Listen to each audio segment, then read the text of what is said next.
الحمد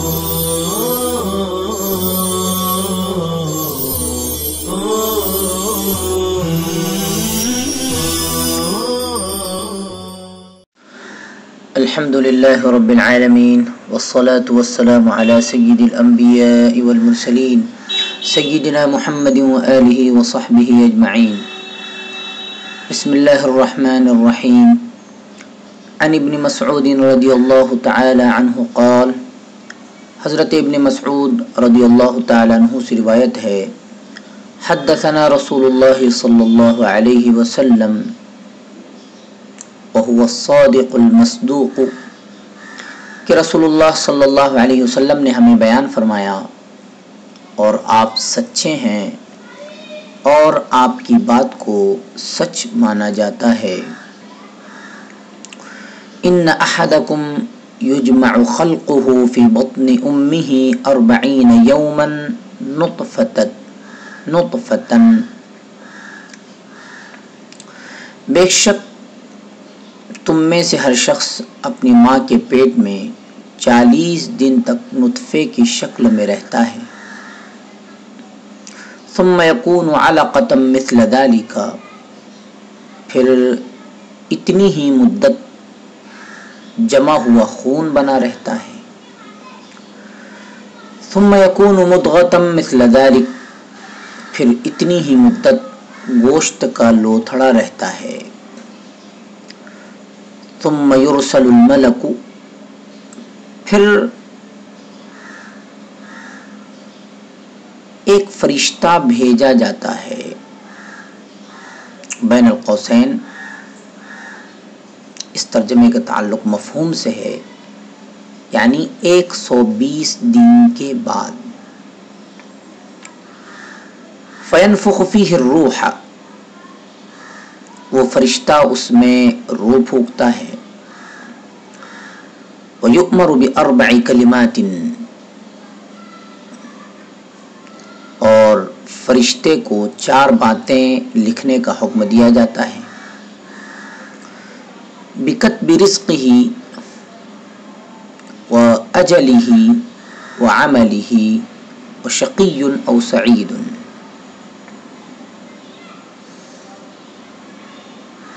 اس کی روزی، اس کی موت، اس کا عمل، اور وہ بدبخت ہے یا نیک بخت ہے. فوالذی لا الہ غیرہ، چنانچہ قسم ہے اس ذات کی جس کے سوا کوئی معبود نہیں. ان احدکم لیعمل بعمل اہل الجنۃ، بے شک تم میں سے ایک شخص جنتیوں والے عمل کرتا ہے. حتی ما یکون بینہ وبینہا الا ذراع، یہاں تک کہ اس کے اور جنت کے درمیان ایک ہاتھ کا فاصلہ رہ جاتا ہے. فیسبق علیہ الکتاب، کہ اس پر لکھا ہوا غالب آ جاتا ہے. فیعمل بعمل اہل النار فیدخلها، نعوذ باللہ،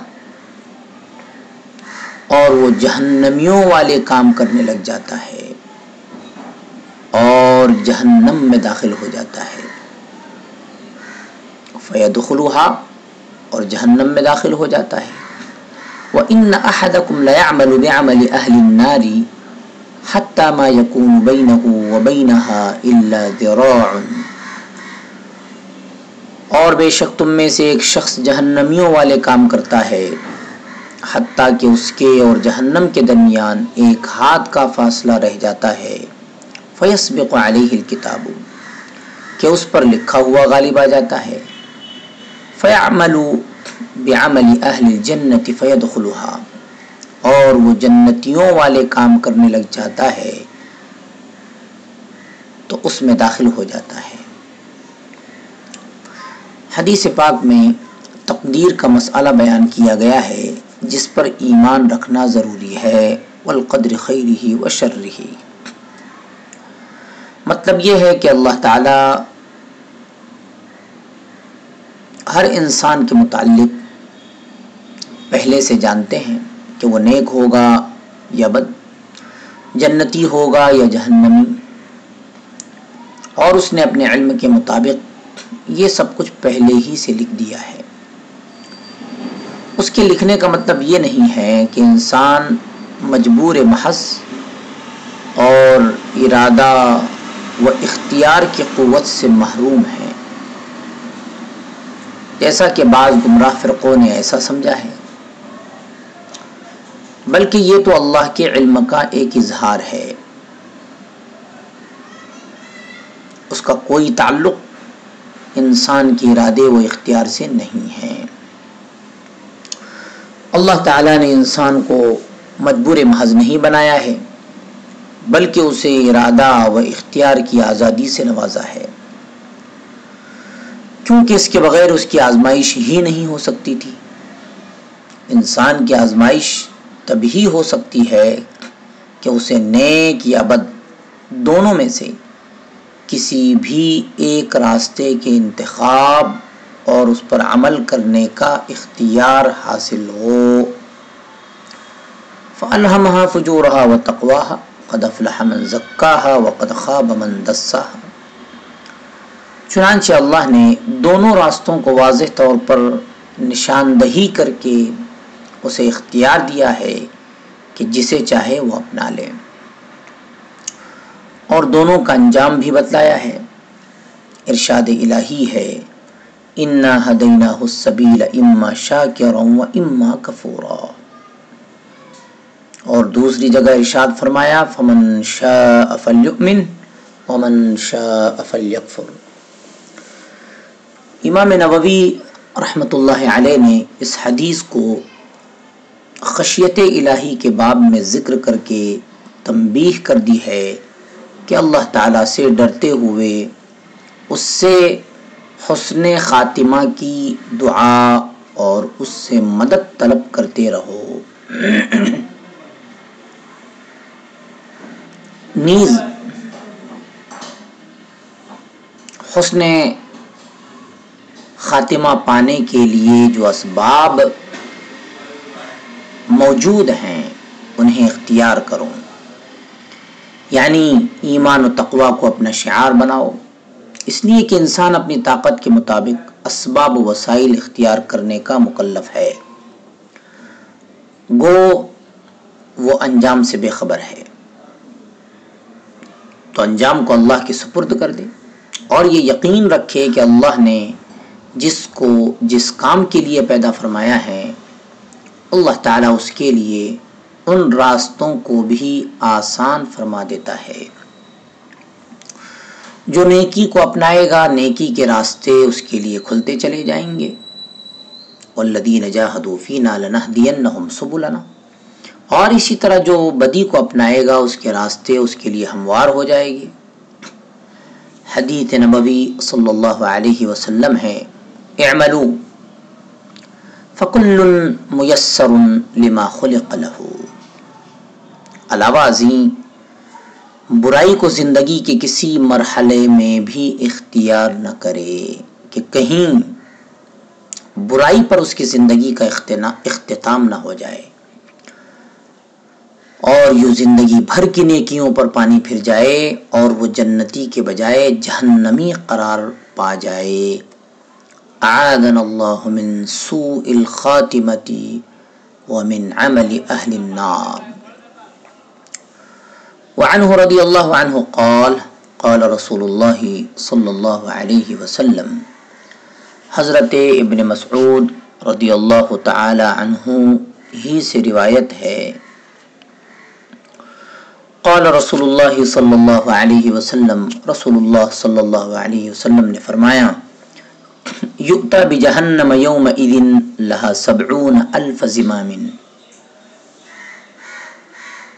اس دن یعنی قیامت والے دن جہنم کو ایسی حالت میں لایا جائے گا کہ اس کی 70,000 لگامیں ہوں گی،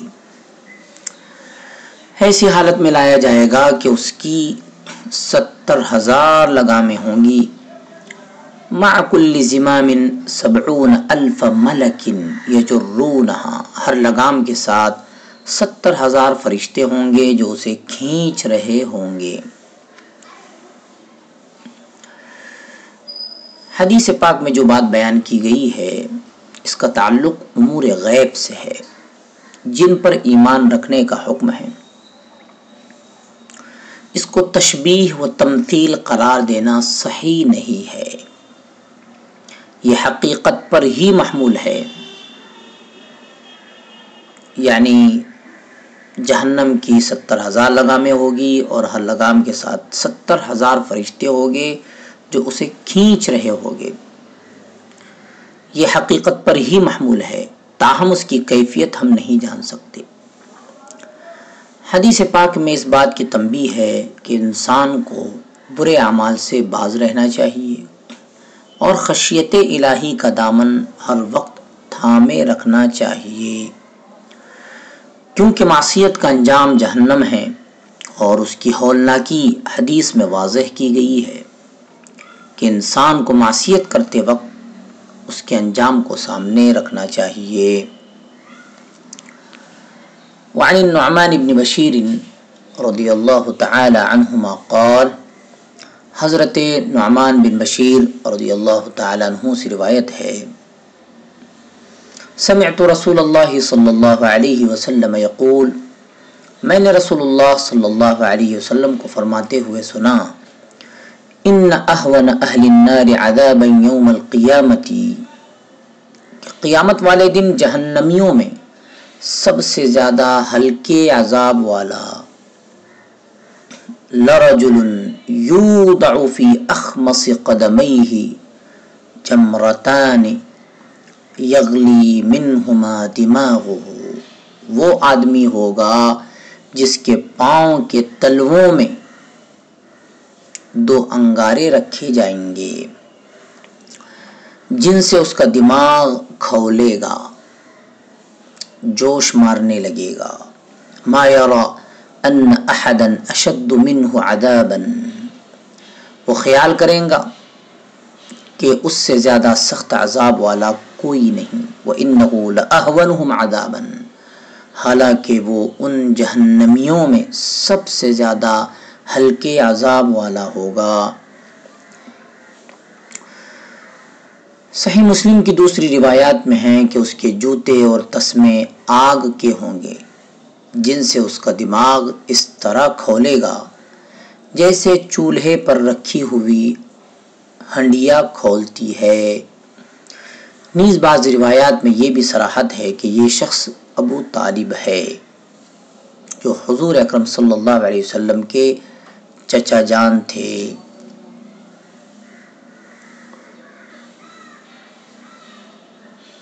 جو نبی اکرم صلی اللہ علیہ وسلم کے حقیقی چچا اور آپ کے نہایت ہمدرد، غمخوار اور معاون تھے، لیکن چونکہ دولت ایمان سے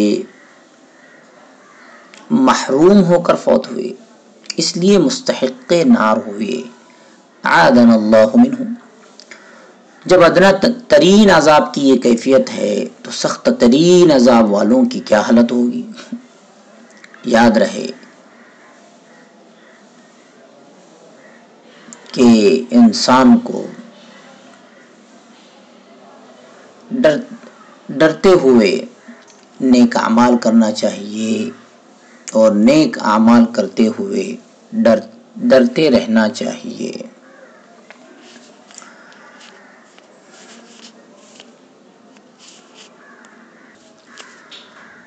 وعن انس رضی اللہ تعالی عنہ قال، حضرت انس رضی اللہ تعالی عنہ سے روایت ہے، خطبنا رسول اللہ صلی اللہ علیہ وسلم خطبۃ ما سمعت مثلها قط، کہ رسول اللہ صلی اللہ علیہ وسلم نے ہمیں ایک مرتبہ ایسا خطبہ ارشاد فرمایا کہ ایسا خطبہ میں نے کبھی نہیں سنا. فقال، آپ صلی اللہ علیہ وسلم نے فرمایا، لو تعلمون ما اعلم لضحكتم قليلا ولبكيتم كثيرا، اگر تم وہ باتیں جان لو جن کا مجھے علم ہے تو تم تھوڑا ہنسو اور زیادہ رونے لگو. فغطى اصحاب رسول اللہ صلی اللہ علیہ وسلم وجوہہم، چنانچہ رسول اللہ صلی اللہ علیہ وسلم کے صحابہ نے اپنے چہرے ڈھانپ لیے. وَلَهُمْ خَنِينٌ، اور ان کی آہ و زاری کی آوازیں آ رہی تھیں.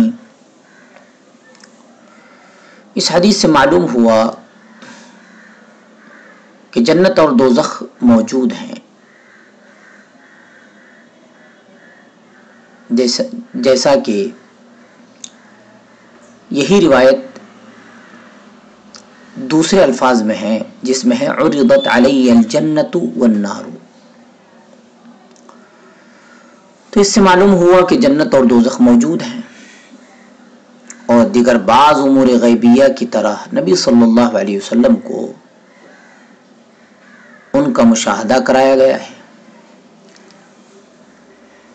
لَضَحِكْتُمْ قَلِيلًا وَلَبَكَيْتُمْ كَثِيرًا، زیادہ ہنسنا پسندیدہ نہیں ہے، کیونکہ یہ غفلت اور آخرت فراموشی پر دلالت کرتا ہے، جبکہ مسلمان کو ہر وقت چوکنا اور فکر آخرت سے بے چین و بے قرار رہنا چاہیے.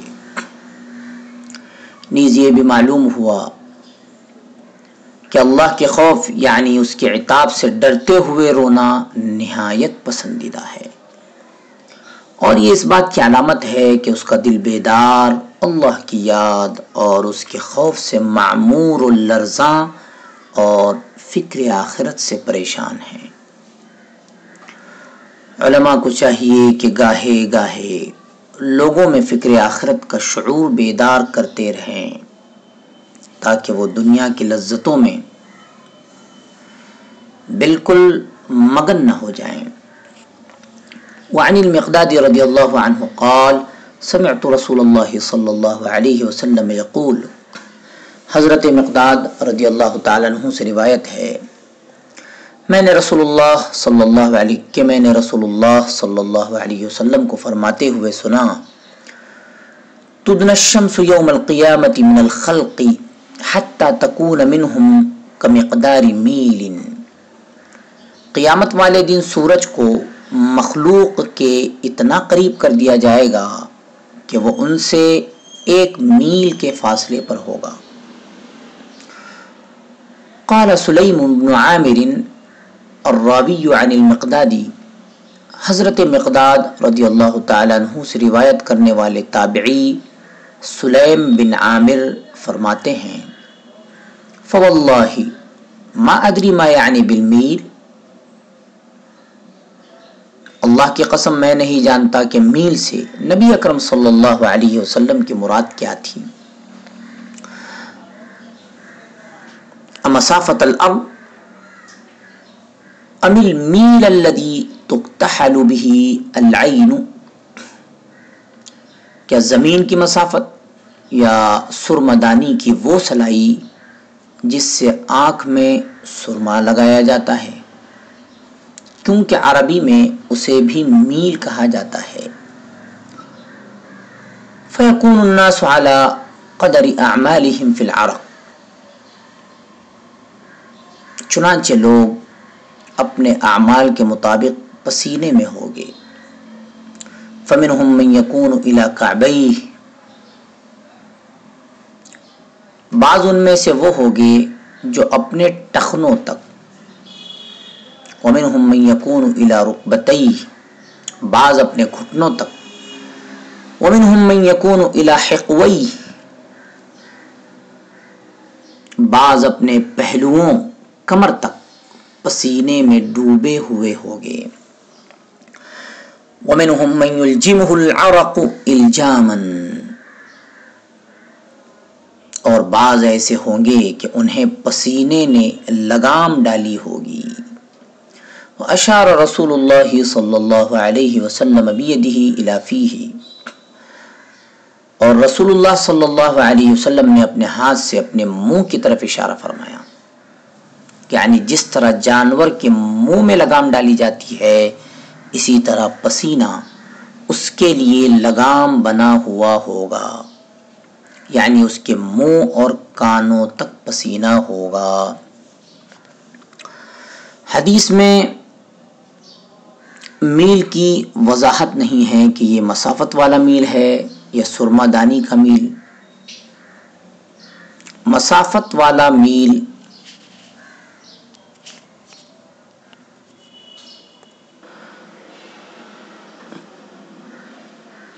اور ایک میل شرعی کی مقدار 1 کلومیٹر 828 میٹر اور 80 سینٹی میٹر ہوتی ہے، اور ایک میل انگریزی کی مقدار یعنی انگریزی کے اعتبار سے ایک میل کی مقدار 1 کلومیٹر 609 میٹر اور 34 میٹر ہوتی ہے.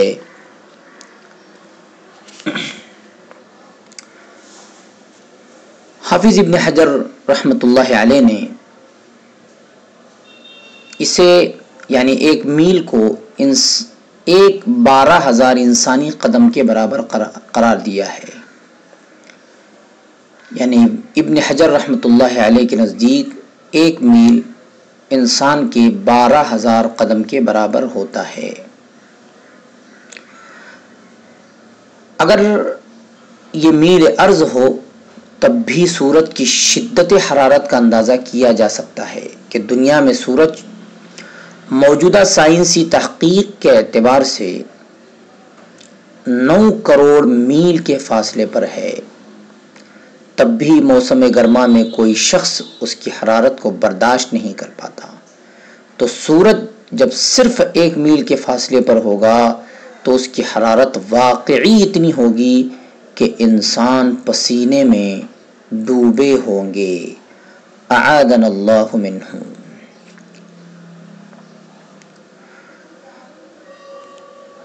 وعنہ رضی اللہ تعالی عنہ قال، حضرت ابو ہریرہ رضی اللہ تعالی عنہ ہی سے روایت ہے، کننا مع رسول اللہ صلی اللہ علیہ وسلم، کہ ہم رسول اللہ صلی اللہ علیہ وسلم کے ساتھ تھے، اذ سمع وجبتا، کہ آپ نے کسی چیز کے گرنے کا دھماکہ سنا. فقال، آپ صلی اللہ علیہ وسلم نے فرمایا، هل تدرون ما هذا، کیا تم جانتے ہو یہ کیا ہے؟ قلنا، ہم نے کہا، اللہ ورسولہ اعلم، اللہ اور اس کا رسول ہی بہتر جانتا ہے. قال، آپ صلی اللہ علیہ وسلم نے فرمایا، هذا حجر رمی به فی النار منذ 70 خریفا، یہ وہ پتھر ہے جو 70 سال پہلے جہنم میں پھینکا گیا تھا. فهو یهوی فی النار، تو وہ اب تک جہنم میں گرتا رہا. فی النار الان، تو وہ اب تک جہنم میں گرتا رہا. حتی انتہا الی قعرها، یہاں تک کہ اب وہ اس کی گہرائی میں پہنچا، جا لگا ہے. فسمعتم وجبتها، جیسا کہ ابھی تم نے اس کے گرنے کا دھماکہ سنا ہے. حدیث پاک میں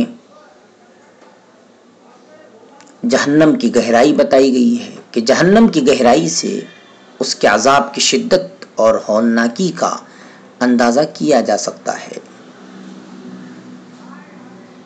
حدیث پاک میں صحابہ کرام رضی اللہ عنہم کی بھی کرامت کا بیان ہے کہ انہوں نے رسول اللہ صلی اللہ علیہ وسلم کے ساتھ اس دھماکے کو سنا. لیکن حدیث کا مقصود جہنم کی خوفناکی و ہولناکی بتانا ہے تاکہ ہم اس کے عذاب اور تباہ کاریوں سے بچیں اور ہمیشہ برے افکار و اعمال سے کنارہ کش رہیں.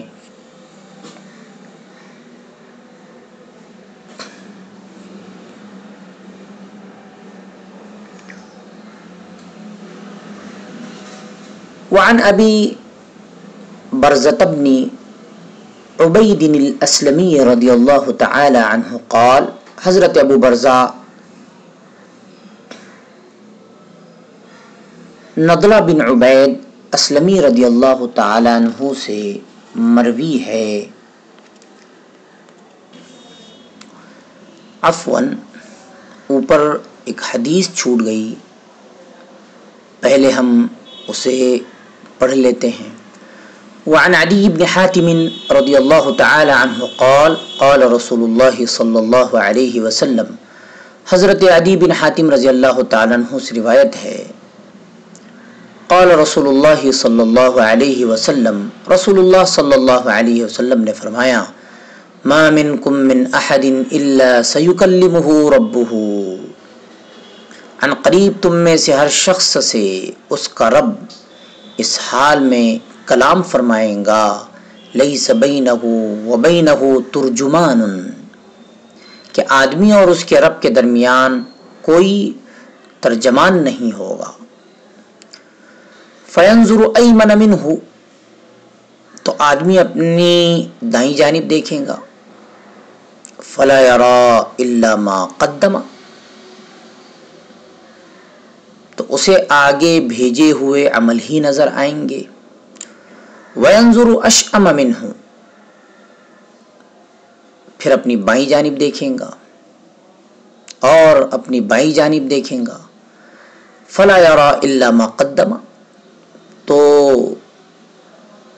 اسے اپنے آگے بھیجے ہوئے عمل ہی نظر آئیں گے۔ وینظر بین یدیہ، اور اپنے سامنے دیکھیں گا، فلا یری الا النار تلقاء وجہہ، تو سامنے اسے جہنم کی آگ کے سوا کچھ نظر نہیں آئیں گا۔ فاتقوا النار ولو بشق تمرۃ، چنانچہ تم آگ سے بچو اگرچہ کھجور کے ایک ٹکڑے کے صدقہ کرنے کے ذریعہ ہی سے ہو، یعنی اگرچہ کھجور کے ایک ٹکڑے کو صدقہ کر کے آگ سے بچنا چاہو تو بچ سکتے ہو۔ حدیث پاک میں خاص طور سے خشیت الہی کو ذکر کیا گیا ہے، اور اس میں خوف الہی کی ترغیب اور میدان محشر کی ہولناکیوں سے ترہیب بھی ہے۔ وعن ابی برزۃ الاسلمی رضی اللہ تعالی عنہ قال، حضرت ابو برزہ اسلمی رضی اللہ تعالی عنہ سے روایت ہے، قال رسول اللہ صلی اللہ علیہ وسلم، رسول اللہ صلی اللہ علیہ وسلم نے فرمایا، لا تزول قدم عبد حتی یسأل عن عمرہ فیما افناہ، قیامت والے دن کسی بندے کے قدم نہیں ہٹیں گے، یعنی بارگاہ الہی سے جانے کی اجازت نہیں ہوگی یہاں تک کہ اس سے 5 چیزوں کی بابت پوچھ نہ لیا جائے۔ اس کی عمر کے متعلق کہ اس نے اسے یعنی عمر کے لمحات کن کاموں میں ختم کیے۔ وعن علمہ فیما فعل فیہ، اس کے علم کے متعلق کہ اسے اس نے کن چیزوں میں خرچ کیا۔ وعن مالہ من این اکتسبہ وفیما انفقہ، اس کے مال کے بارے میں کہ اس نے اسے کہاں سے کمایا اور کہاں خرچ کیا۔ وعن جسمہ فیما ابلاہ، اور اس کے جسم کے بارے میں کہ کن چیزوں میں اسے بوسیدہ کیا، کھپایا۔ اس میں سب سے پہلے حیات مستعار یعنی انسانی زندگی کی قدر و قیمت اور اس کی اہمیت کو واضح کیا گیا ہے کہ زندگی کا ایک ایک لمحہ بہت قیمتی ہے، اسے اللہ کی نافرمانی میں صرف نہ کیا جائے، کیونکہ اس کا حساب دینا ہوگا۔ علم کے متعلق یہ سوال ہوگا کہ جو کچھ تم جانتے تھے کیا اس پر عمل کیا؟ اس سے اس امر کی ترغیب ملتی ہے کہ انسان دین و شریعت کا علم حاصل کرے کہ وہی اس کے لیے نافع ہے، اور پھر اس کے مطابق عمل کرے۔ اگر ایسا نہیں کرے گا تو اسے جواب سوچ لینا چاہیے کہ وہ روز قیامت بارگاہ الہی میں کس طرح سرخ رو ہوگا اور کامیاب ہوگا۔ مال کے بارے میں سوال سے واضح ہے کہ انسان صرف حلال اور جائز طریقے ہی سے دولت کمائے اور جائز جگہوں ہی پر اسے صرف بھی کرے۔ اگر اس نے دولت کمانے کے لیے ناجائز طریقہ اختیار کیا یا اللہ کی نافرمانی میں اسے خرچ کیا تو دونوں صورتوں میں وہ عند اللہ مجرم ہوگا اور اس کو جواب دہی کے لیے تیار رہنا پڑے گا۔ نیز اپنے جسم کو محرمات سے بچائے، حرام چیزوں سے بچائے اور اسے اللہ کے حکموں کا پابند کرے۔ اس میں کوتاہی کرنے کی صورت میں جب اس سے باس پرس ہوگی تو پھر مواخذہ الہی سے بچنا مشکل ہوگا، اللہ کی گرفت سے بچنا بہت ہی مشکل ہوگا۔ این المفر کلا لا وزر، غرض اس میں عند اللہ مسئولیت کا احساس دلایا گیا تاکہ انسان دنیا میں اس کا خیال رکھے اور قیامت کی شرمندگی سے وہ بچ جائے۔ کاش انسان اس باس پرس کے تصور کو ہر وقت اپنے سامنے رکھے۔ وَلِمَنْ خَافَ مَقَامَ رَبِّهِ جَنَّتَانِ،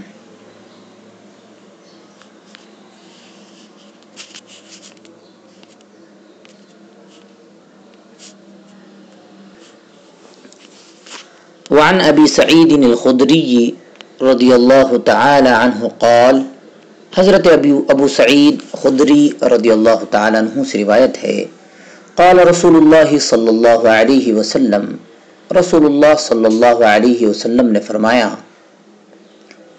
کیف انعم وصاحب القرن قد التقم القرن، میں کس طرح ہنسی خوشی رہ سکتا ہوں، کیف انعم میں کس طرح ہنسی خوشی رہ سکتا ہوں، وصاحب القرن قد التقم القرن، جبکہ سور پھونکنے والا سور کو منہ میں لیے ہوئے ہے، واستمع الاذن اور اللہ کی اجازت پر کان لگائے ہوئے ہے، متی یؤمر بالنفخ فینفخ، کہ کب اسے سور پھونکنے کا حکم دیا جائے اور وہ سور پھونکے۔ فَكَأَنَّ ذَلِكَ ثَقُلَ عَلَى أَصْحَابِ رسول اللہ صلی اللہ علیہ وسلم، تو یہ بات رسول اللہ صلی اللہ علیہ وسلم کے صحابہ پر گویا گراں گزری، بھاری گزری۔ فقال لهم، چنانچہ آپ صلی اللہ علیہ وسلم نے ان سے کہا، گھبراؤ نہیں، قولو بلکہ کہو، حسبنا اللہ ونعم الوکیل، حسبنا اللہ ونعم الوکیل کہو، یعنی ہمیں اللہ کافی ہے اور وہ بہت اچھا کارساز ہے۔ حدیث پاک میں نبی صلی اللہ علیہ وسلم اور صحابہ رضی اللہ عنہم کے خوف الہی اور فکر آخرت کا بیان ہے، جس میں ہمارے لیے سخت عبرت و تنبیہ ہے کہ وہ پاک، محفوظ یا مغفور ہونے کے باوجود کس طرح اللہ سے اور میدان محشر کی ہولناکیوں کے تصور سے لرزاں و ترساں رہتے تھے، اور آج ہم لوگ ہیں کہ سر سے پاؤں تک گناہوں میں ڈوبے ہوئے ہیں، رات دن اللہ کی نافرمانی کرتے اور احکام و فرائض الہی سے غفلت اور اعراض ہمارا شعار ہے۔ اس کے باوجود ہمارے دلوں میں اللہ کا خوف ہے، نہ آخرت کی فکر۔ خوف اور فکر کے وقت اللہ سے مدد طلب کی جائے اور حسبنا اللہ ونعم الوکیل کا ورد کیا جائے۔ یہ بڑا اچھا اور پرتاثیر ورد ہے، یہ کسی پریشانی اور صدمے کے وقت بھی پڑھ سکتے ہیں۔ عمل کرنے کے بعد اللہ تعالی پر بھروسہ کرنا چاہیے۔ صلی اللہ تعالی علی خیر خلقہ سیدنا محمد وآلہ وصحبہ اجمعین برحمتک یا ارحم الراحمین۔